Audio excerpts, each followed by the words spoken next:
கூடிடுவார் சுவாமியே ஐயப்போ ஐயப்போ சுவாமி.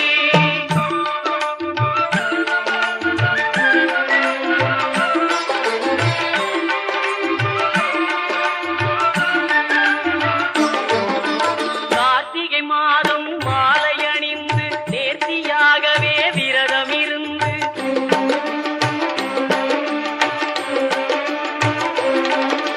பார்த்த சாரதியின் மைந்தனே உன்னை பார்க்க வேண்டிய